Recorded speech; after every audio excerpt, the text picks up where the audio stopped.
I'm just thinking, I sort of put myself in, a listener's shoes, and I think, okay, yeah, there's probably a lot of our listeners who have experimented with different teacher plants and medicines, and then perhaps there's some who haven't. And there are people who, as you say, there's been a stigma, there's been some hype around it all that made it look,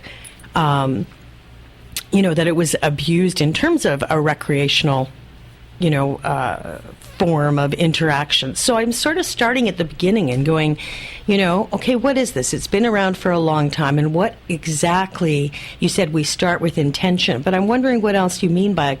a conceptual framework for navigating the whole experience. In other words, if you do talk personally, people can decide for themselves or not if it's relevant, or can help them to understand the possibilities. I guess that's where I'm going with the question. Fantastic. Thank you for elaborating on it. I feel as though the psilocybin mushroom is an opportunity for us to enter into and explore a fuller expression of our emotional potential and all the different elements of our lives and our experiences, whether they be personal or perceived as cultural or societal, to see how these different elements of our lives come together in our emotional presence, in the fullest expression of our emotions for happiness, maybe, or wonder, or sadness, or regret, or fear, and that in utilizing this medicine with the intention of saying, I'm going in to have an exposure to a type of emotional potency that is not normally available to me, then we are given the opportunity to explore that space, to get a deeper understanding of ourselves and all the implications that come with that.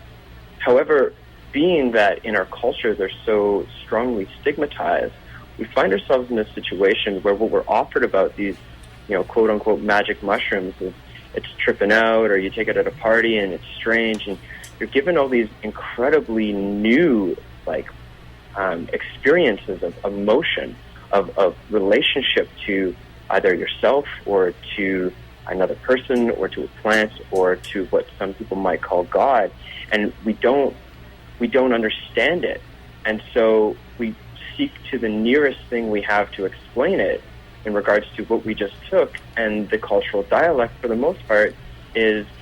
very trivial. It's like, oh yeah, man, it was a trip, or this or that. Right. So what I mean by, say, a conceptual framework to navigate the psilocybin experience is, here is a set of language or tools by which you can use to contemplate and interpret this